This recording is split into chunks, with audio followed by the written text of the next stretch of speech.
오늘은 요한복음 3장 31절에서 36절 본문을 통해 하늘로부터 오시는 이라는 제목의 말씀을 나눌 때 우리 모든 성도님들이 예수님을 바르게 보고 바르게 알고 바르게 믿으시는 모든 성도님 되시길 주님의 이름으로 축복합니다. 예수님을 바르게 보고 바르게 알고 바르게 믿어야 합니다. 제가 처음으로 단기 선교 간 것이 대학생 때였습니다. 대학생 때 터키 단기 선교를 3주 동안 갔습니다.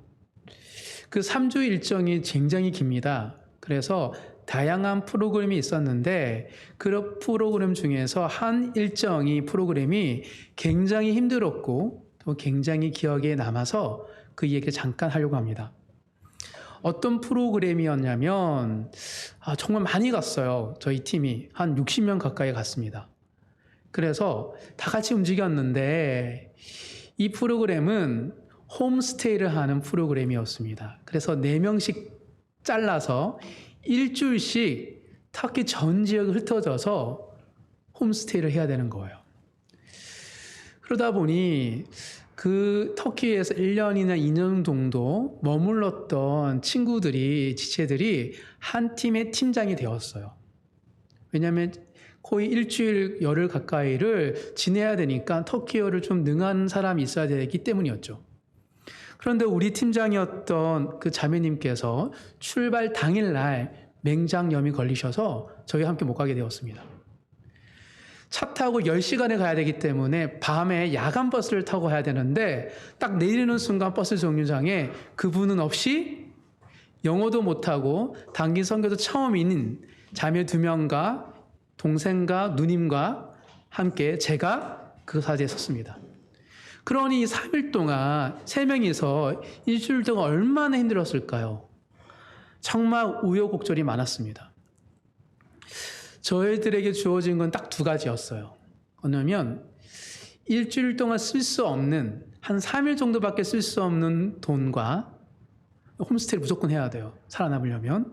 그리고 저희가 가야 되는 터키 지도 중에서 체크된 지역이었습니다. 그 2가지를 딱 들고 야간 버스를 탔는데 10시간 동안 한 100번 가까이 깬 것 같아요. 어떻게 해야 될까? 아직도 생각납니다. 아침에 그 현지에 딱 왔는데 3명이서 아무 말도 못하고 가만히 서서 한참을 있었던 관광지가 아니거든요. 그런데 이 2가지 적은 돈과 그리고 지도만 갖고 우리가 어디에 맞서야 되냐면 3가지를 극복해야 했습니다. 첫 번째, 7일 동안 무조건 생존해야 돼요. 7일 동안 생존하고 집결지에 가야 했습니다. 이런 부담감. 2번째는 사명감이었습니다. 단순히 홈스테이가 목적이 아니라 그 땅에 있는 사람들의 가정에 들어가서 그들의 친구가 되고 그들의 이야기를 듣고 땅 밟기는 하는 거였어요. 기도로. 그래서 제일 먼저 그곳에 중요한 곳에 가서 기도하는 것. 그리고 사람들과 친하게 지내는 것. 그런 사명감이 있었습니다. 또 3번째는 뭐냐면 두려움이었어요. 막연한 두려움. 도대체 어떤 말을 해야 될까? 누구를 만나야 될까? 모든 것이 생소했기 때문에 늘 두려웠던 것 같습니다. 7일 동안 단 한순간도 마음 편히 있은 적이 없었습니다. 입술이 부러뜨고 너무 힘들었어요. 그런데 정말 예비하신 하나님의 은혜가 놀라웠고 컸습니다. 그 7일의 일정 속에서 한 지역에 갔어요. 한 몇 도시를 다녀야 됐거든요. 한 도시에 가서 길거리에 그냥 걸어가고 있는데 정말 정처 없이 걸어가는 저희들에게 먼저 찾아온 친구가 있었습니다. 그 친구는 대학생이었는데 이름이 아흐멧이었어요. 그 친구는 친절하게 저희들을 맞이해줬고 저희들과 시간을 보냈고 저희들을 위해서 자신의 시간과 재정을 쏟았습니다. 먼저 그의 가족을 만나게 했고 부모님을 또 친척을 만나게 하고 또 작은아버지의 차를 타고 여러 곳을 돌아다니게 해줬어요. 그리고 가장 비싼 산 언덕에 있는 양고기를 직접 잡거든요. 시켰는데 1시간 있다 나오더라고. 바로 잡는다고. 그것도 우리가 먹게 되었습니다. 그런 또 그 친구의 집에서 머물게 되었죠. 그 친구와 그 친구의 아지트에서 함께 부모님 집이 아니고 아지트여서 너무 두려웠어요. 자매 2명과 함께 있는데 그런데도 좋은 친구였어요. 그래서 아지트에서 그 친구들과 함께 나눴던 대화가 아직도 생각납니다. 두근거리는 마음으로 고생을 너무 많이 했거든요. 혹시나 해코지 당할까봐. 또 한편으로는 우리가 간 것은 홈스테이를 하기 위해서 간 거기 때문에 너무 잘한 거잖아요. 너무 두렵고 기쁜 마음으로 밤에 피곤하며 무릅쓰고 이제 드디어 이야기를 하게 되었습니다. 우리는 그리스도임을 밝혔어요. 그러자 터키 친구 아흐멧이 아무렇지도 않게 자기도 예수님을 믿는다고 말했어요. 그래서 우리가 잘못 들었나? 라는 생각을 여러 차례 물었어요. 정말 그 없다는 그리스도인을 만난 것인가? 라는 착각에서 또 물어본 거죠. 서로가 통역하며 안 되는 영어를 쓰면서. 그러자 그 친구가 어떻게 말을 했냐면 코란에도 예수님이 좋은 선지자로 기록되어 있거든요. 처음 들었어요. 그 친구에게. 되었기 때문에 자기는 예수를 좋은 선지라고 믿는다라고.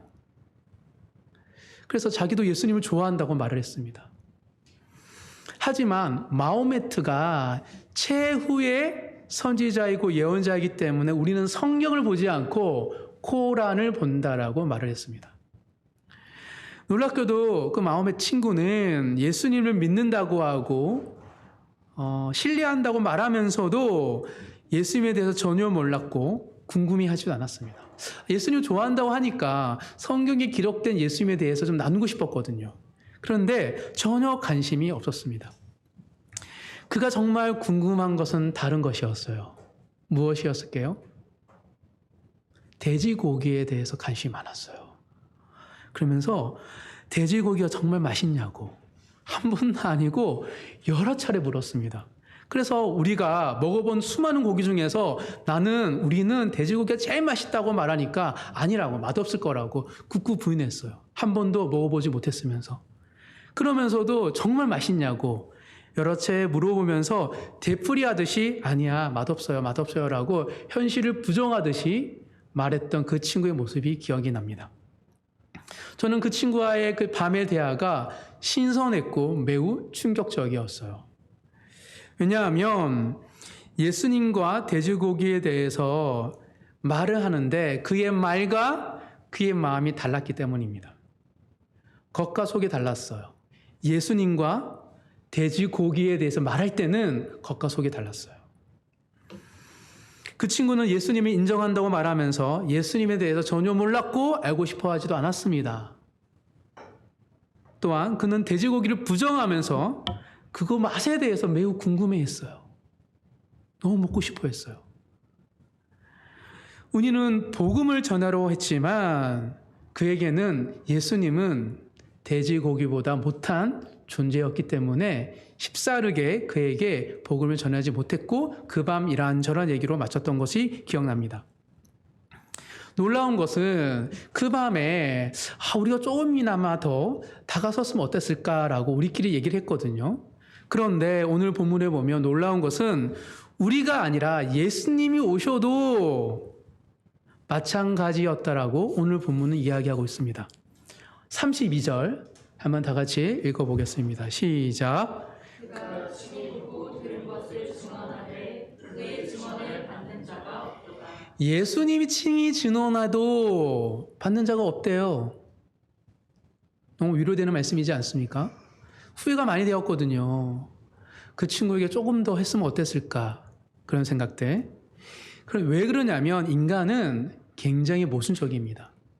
믿는다고 해서 관심이 없고 부정하지만 관심이 있는 속사람과 겉이 다른 것, 말과 행실이 다른 것, 이것이 인간의 모순이기 때문입니다. 그렇기에 그 친구에게 인간에게 그 사람의 인간의 모순을 드러내야지만이 그 사람이 듣는 기가 생기기 때문에 쉬운 것이 아닌 것입니다. 이것은 비단 터키 친구 아흐멧의 문제가 아니라 모든 인간의 문제인 거예요. 인간은 모순입니다. 사랑하는 성도 여러분, 우리 모두는 하나님의 자녀이고 예수님 믿고 있죠. 지난 한 주 예수님에 대해서 얼마나 관심을 가졌어요? 얼마나 예수님에 대해서 궁금해하고 관심을 가지셨습니까? 우리는 영원한 것과 영원하지 않는 것을 알고 있습니다. 세속적 가치를 부정하죠. 그런데 지난 한 주 왜 우리는 그토록 돈과 물질에 대해서 끊임없이 관심을 가지는 것일까요? 이것이 바로 믿는 우리에게도 있는 모순입니다. 우리의 말과 우리 행실이 다르고 우리의 생각과 실제 우리의 마음이 다른 것입니다. 이것이 우리의 문제입니다. 오늘 본문을 통해서 겉과 속이 동일한 신앙으로 살아가는 그 비결에 대해서 함께 나눌 때 우리 모두에게 우리가 생각대로 살고 말하는 대로 실천하는 모든 성도님 되시길 주님 이름으로 축복합니다. 오늘 본문은 요한복음의 저자인 사도 요한이 부연해서 설명하는 본문입니다.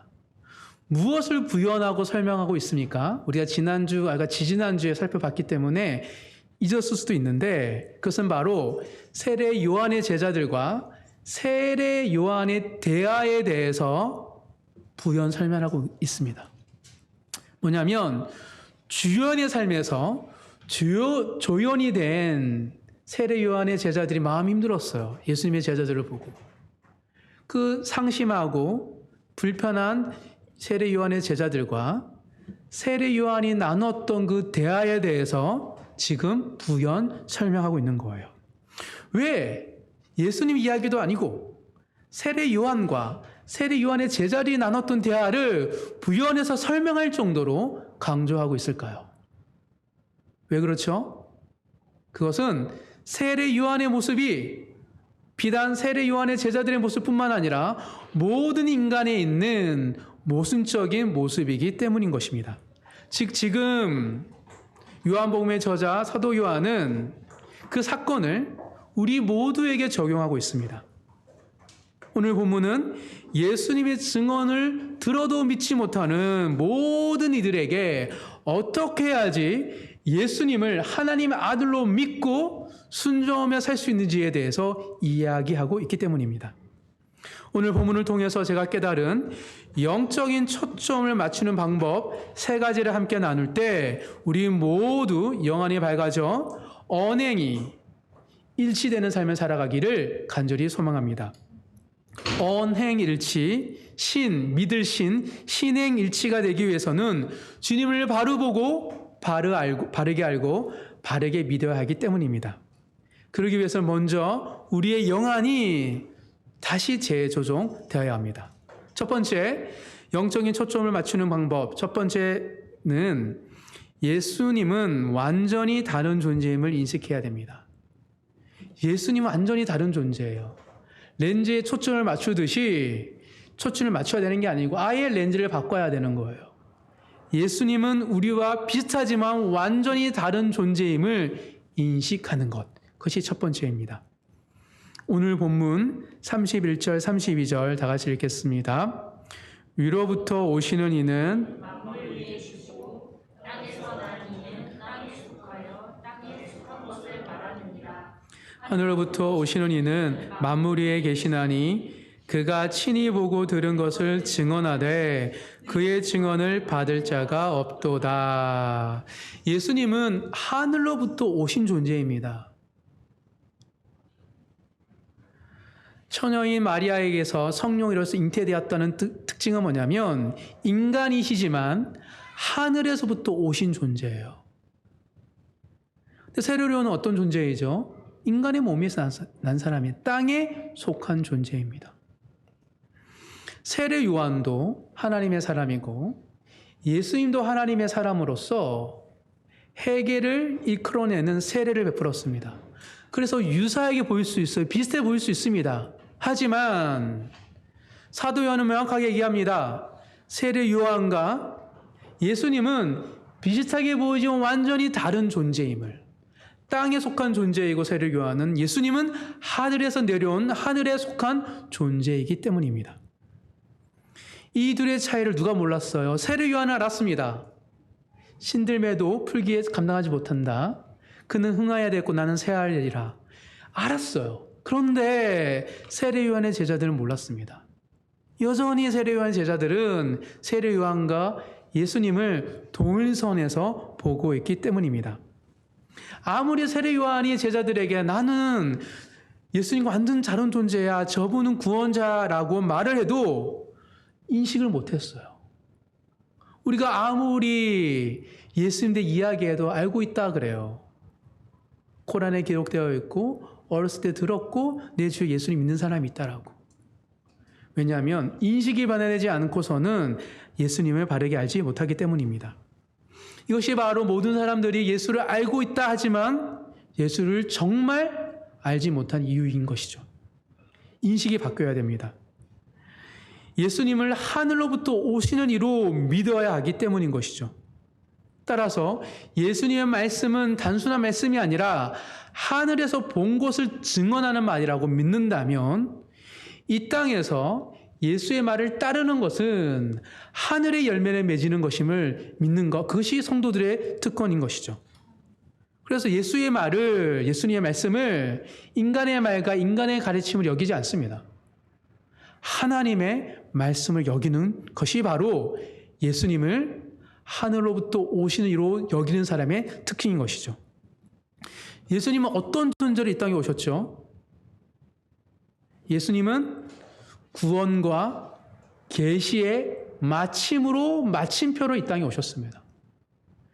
예수님은 어떻게 인간을 구원할까에 대한 마침표이시고 계시, 하나님, 창조주 하나님이 드러내신 것, 말하는 것의 마침표로 이 땅에 오셨습니다.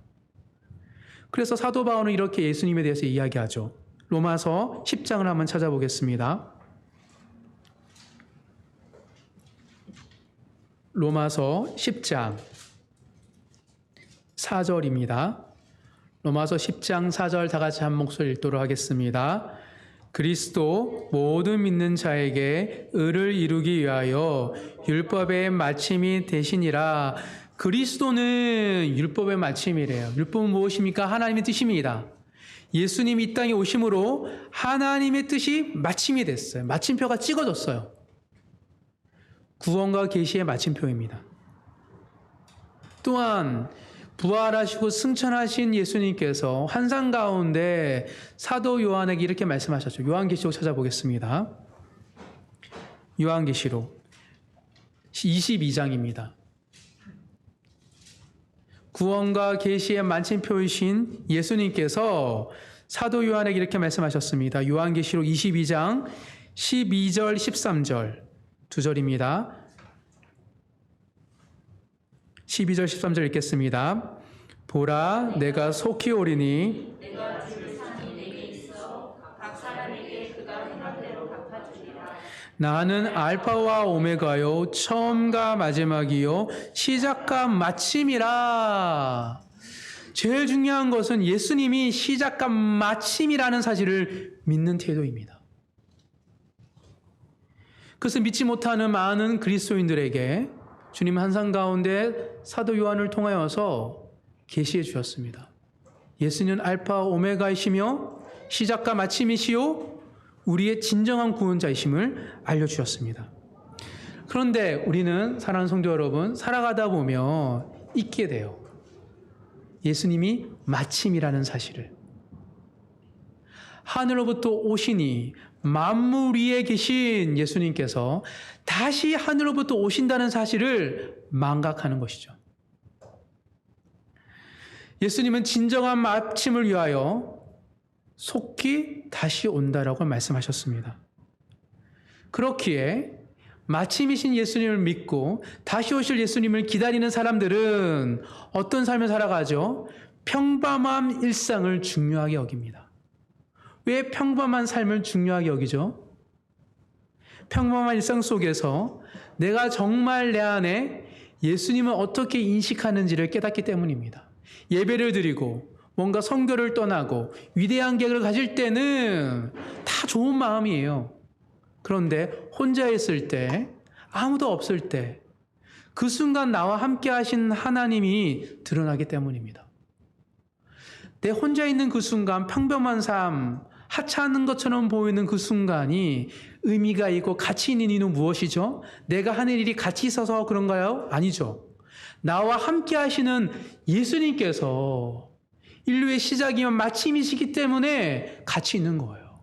만물 위에 계신 내가 있는 그 하찮은 곳, 평범한 곳에서도 함께 하시는 예수님이 위대하시기 때문에 평범한 일상을 가치 있게 여기는 것, 그것이 바로 예수님을 바로 믿는 사람들의 태도이기 때문입니다. 또한 예수님은 그 평범한 일상을 보시고 판단하신다고 말씀하십니다. 우리가 예배 드릴 때 하는 고백으로 예수님은 우리를 판단하시는 것이 아니라 일상 가운데 동행하는 우리의 모습을 보고 예수님은 우리를 판단하신다고 말씀하셨습니다. 이처럼 우리가 혼자 있을 때 평범한 일상 속에서 우리의 영안이 닫혀 있는지 흐려져 있는지 어디를 향해 있는지가 드러납니다. 평범한 일상 속에서 예수님을 초대하심으로 말미암아 주님을 바르게 보고 바르게 믿고 바르게 따르는 모든 성도님 되시길 주님의 이름으로 축복합니다. 두 번째입니다. 영적 초점을 맞추는 방법 두 번째는 예수님의 증언으로 하나님의 선하심이 확신된다는 것입니다. 하나님의 선하심은 어떻게 증명될 수 있죠? 예수님의 증언을 통해서 증명됩니다. 하나님의 선하심, God is good. 하나님은 정말 좋아요 라는 것을 어떻게 보증받냐면 예수님의 말씀으로 예수님을 통해서 확신되는 것이죠. 33절, 34절을 읽어보도록 하겠습니다. 다 같이 읽겠습니다. 그의 증언을 받는 자는 하나님이 참되시다는 것을 인정하니라. 하나님이 보내신 이는 하나님의 말씀을 하나니 이는 하나님이 성령을 한량없이 주심이니라. 주님의 증언을 받는 자는 하나님의 선하심을 안대요. 하나님의 선하시기 때문에 예수님 믿는 게 아닙니다. 예수님을 통해서 하나님이 선하심을 알게 되는 거예요. 이 선후 관계를 정말 중요합니다. 우리는 살다 보면 정말 하나님이 선하실까에 대한 질문을 많이 가지게 됩니다. 하나님이 선하시다면 어떻게 이런 일이 생기지? 나에게 왜 이런 아픔이 있지? 왜 하나님 믿지 않는 자들이 더 승승장구하지? 그런 질문 앞에서 정말 하나님의 선하실까? 라는 질문이 끊임없이 우리에게 던져집니다. 그리고 왜 세상은 여전히 폭력과 전쟁이 끊어지지 않지? 왜 교회는 부패하고 타락하지? 왜 교회 안에서 선한 것이 없지?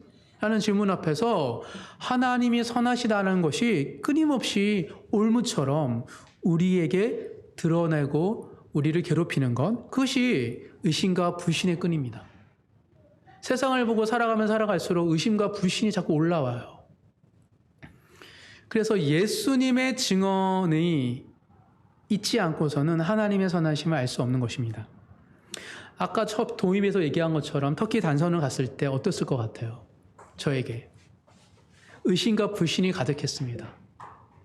아니, 인솔자가 당일 아프면 다른 팀과 조인을 해야지 그냥 보내는 거예요. 그래서 제가 그 의심과 불신이 있었고 선교사님에 대해서 예전에 오셨죠. 우리 터키 선교사님 그분이십니다. 엄청난 불만과 불평이 저 안에 있었습니다. 철저하게 현지인들의 도움을 받아야 하는 상태로, 왜냐하면 그 홈스테이를 안 하면 살 수 없거든. 무조건 홈스테이 해야 돼요. 돈이 없어요. 이렇게 선교하는 것이 정말 맞을까? 라는 의심이 계속 저를 따라왔습니다. 물론 문화 탐방이었기 때문에 문제될 것은 없었지만 정말 이것이 최선일까? 라는 질문이 계속 있었습니다. 왜냐하면 의존적인 존재잖아요. 선교를 하는데 내가 뭘 주는 게 아니고 내가 약간 거짓술래처럼 얻어먹어야 되거든요. 의존적인 존재로 간다는 것은 정말 어렵습니다. 복음과 사랑을 전하러 온 곳이지 내가 도움을 받으러 온 곳이 아니라 도움을 받으라 하니까 너무 힘들었어요. 그리고 의지하고 신뢰한 사람이 없이 전혀 알지도 못하는 곳에 가서, 그 관광지가 아니에요. 제가 간 도시 중에 하나는 군수산업도시였어요. 그래서 경기가 안 좋아가지고 경기가 완전히 없어진, 딱 갔는데 아무도 없는, 정말 사람들이 왜 이 산에 왔을까라고 생각할 정도의 곳이었습니다. 이처럼 내가 이 사역에 선교의 주연이 아니라 계획하고 꿈꾸는 사람이 아니라 조연의 역할을 하는 것이 정말 힘들었어요. 왜냐하면 누군가를 만남에 따라서 제 사역이 달라졌거든요. 돈도 없고 언어도 한계가 있고 홈스테이를 해야 되니 만남의 축복을 간절히 기대할 수밖에 없었습니다. 오늘 우리를 도울 사람을 만나기 위해서 철저하게 기도하면서 성령을 의지하는 것 그거밖에 없었어요. 그거 하라고 보내신 것 같습니다. 그래서 가서 딱 보면 현지인들이 우리를 무관심해요. 그럼 무관심한다고 기도하게 되고 왜 이렇게 무관심하죠? 냉랭하죠? 또 누군가 친절을 베푸면 또 기도합니다. 이 사람 왜 나한테 친절을 베풀죠? 또한 도시 이동할 때 언제 이동해야 되죠? 그 타임을 또 주님께 물어야 돼요. 우리에게는 이 일정에 대한 계획과 시나리오가 없기 때문에 항상 성령께 묻고 누구를 만나야 되는지, 어디서 자야 되는지, 어디를 가야 되는지를 물었던 시간이었습니다. 그랬더니 전혀 생각하지 못했던 경험들을 경험했습니다. 한 도시에서 현지 대학 교수의 집에 초대를 받게 되었고 또한 공무원이 저희들을 가이드하면서 또 관광도 시켜주고 자기 차로 또 경찰 호텔에서 머물었습니다. 프리로. 또 선출직 시장과 거기는 선출직 시장이 있고 수도에서 보낸 파견직 도지사가 있거든요. 한 도시에. 선출직 시장도 만나고 그리고 파견직 도지사도 면담을 했습니다. 그리고 신문 기자가 저희를 따라다녔어요. 그리고 이틀 후에 우리를 가이드하는 공무원이 신문을 사서 줬는데 지역 신문 3곳에서 일면에 저희가 실렸습니다. 왜요? 관광지가 아니거든요.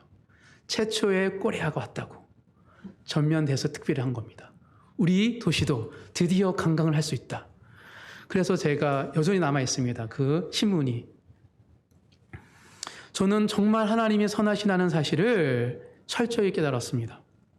모든 의심은 사라지고 이들을 향한 하나님의 뜻을 있다는 것을 깨달았기 때문입니다. 물론 그 사람들은 저희를 알라가 보낸 손님이라고 접대를 했어요. 하지만 우리는 그곳에 예수의 이름으로 갔습니다. 우리는 두려워서 기도하고 고마워서 기도하고 안타까워서 기도했습니다.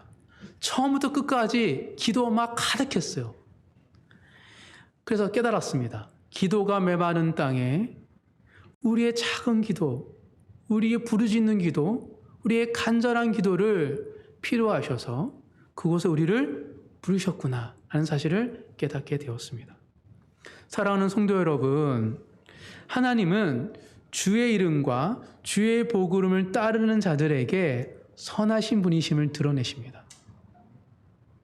우리의 생각과 우리의 계획과 다른 일들을 펼쳐내요. 저희 팀만 그러지 않았습니다. 한 팀은 공공방송에 나왔어요. 이게 커팅싱 하는데 끼어가지고 전국 방송에 나와가지고 그것을 우리가 다 만나 서로 자랑하는데 이야기했어요. 저기 내 나오네 하면서 놀랐습니다. 그 땅에 필요했어요. 성령은 얼마나 하나님의 선하신지를 깨닫게 하십니다. 하나님은 우리의 간구보다 더 큰 것을 주시는 분이 바로 하나님이신 것이죠. 하나님이 얼마나 선하신지를 깊이 깨닫는 모든 성도님 되시길 간절히 소망합니다.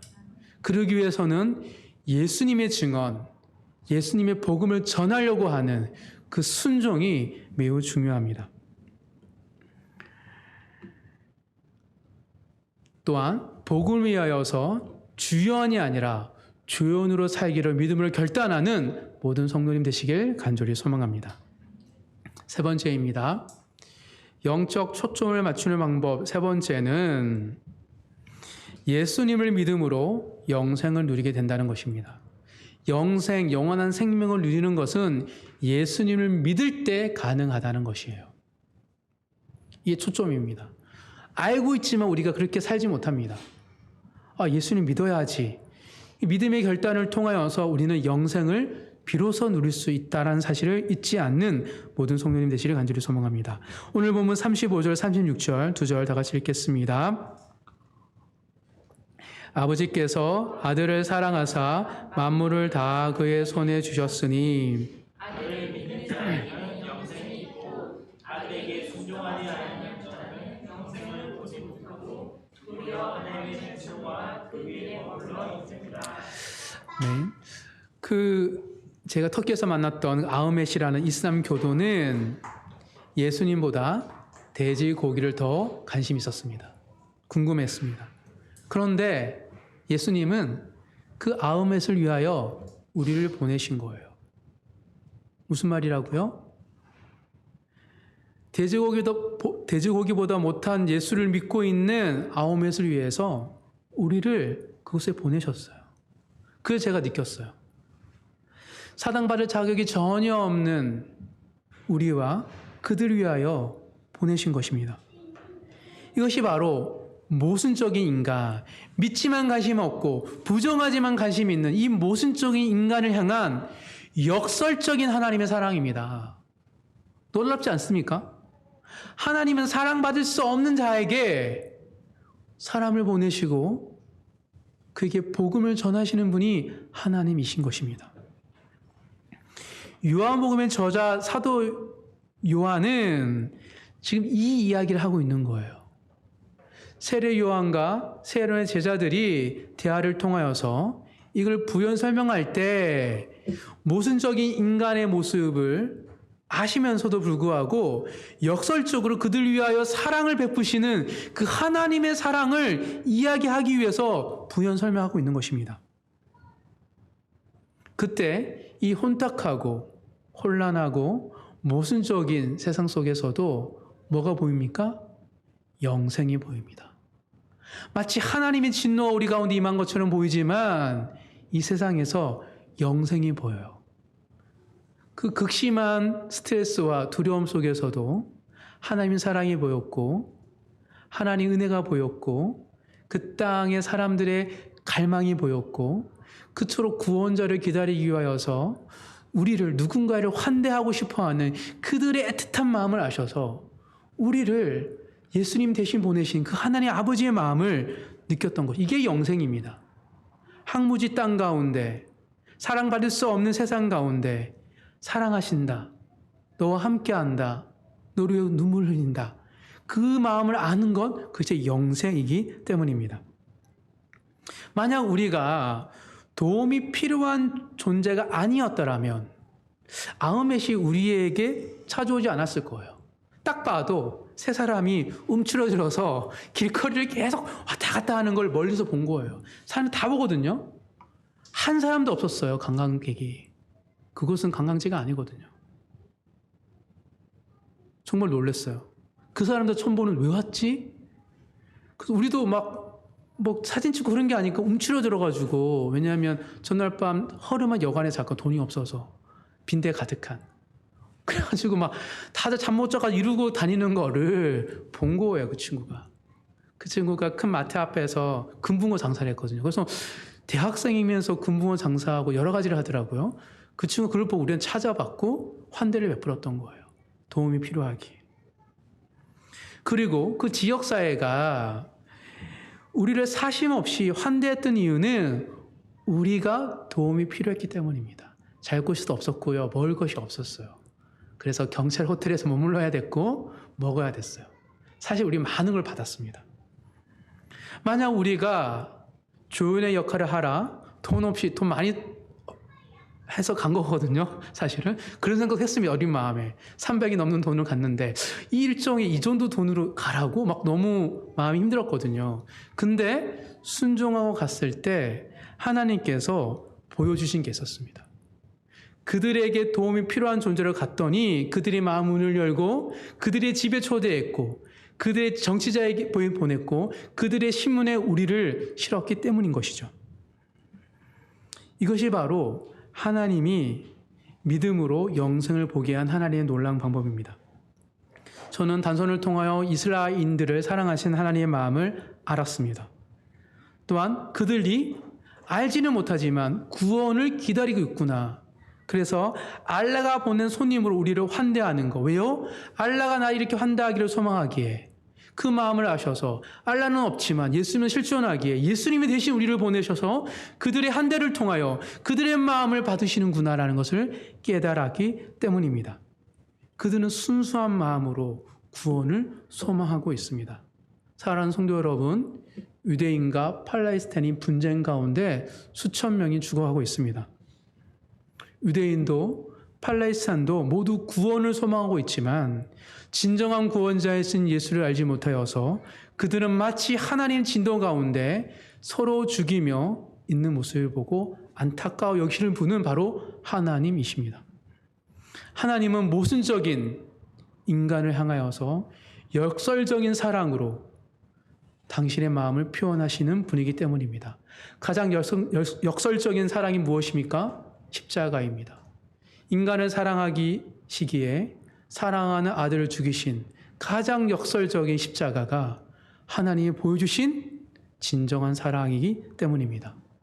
전쟁 가운데, 우리의 일상 가운데, 혼탁한 사회 속에서 부정부패가 만연한 우리의 현실 앞에서 우리가 무엇을 붙들어야 할까요?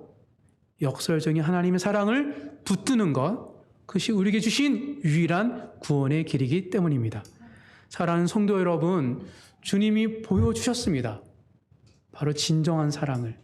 그런데 우리는 예수님을 하늘로부터 오신 이로 믿지 않고 인간 누구의 선지자와 좋은 가르침과 하나의 종교인으로 엮일 때가 너무 많이 있습니다.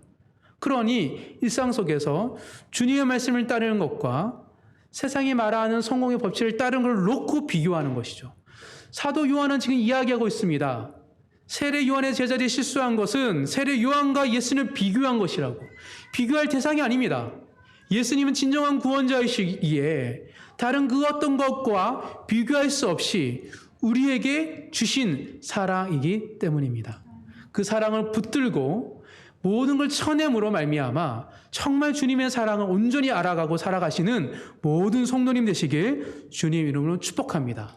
십자가를 붙들 때 우리 안에 있는 모순 덩어리가 눈 녹듯이 사라집니다. 왜요? 진정한 모순이신 하나님의 사랑이 십자가를 통하여 우리를 덮기 때문입니다. 한없는 하나님의 사랑으로 나날이 새로워지시는 모든 성도님 되시길 주님의 이름으로 축복합니다. 이것이 영생입니다. 말씀을 정리하겠습니다. 내가 말하는 대로 살아가는 것, 믿는 대로 살아가는 것, 언행일치, 신행일치의 삶을 살아가기 위해서는 영적인 초점이 다시 재조정되어야 한다고 함께 나누었습니다. 그리고 영적으로 초점이 맞춰지기 위해서는 크게 세 가지가 있는데, 첫 번째, 예수님을 완전히 다른 존재로 인식해야 된다는 사실이었고, 두 번째는 예수님을 통해서만이 하나님의 선하심을 알 수 있다는 사실이었고, 세 번째로는 예수님을 믿을 때 영생을 누릴 수 있다는 사실이었습니다. 이 혼탁한 세상 속에서 영적 분별력을 가지고 십자가를 붙들고 담대히 살아가시는 모든 성도님 되시길 주님의 이름으로 축복합니다.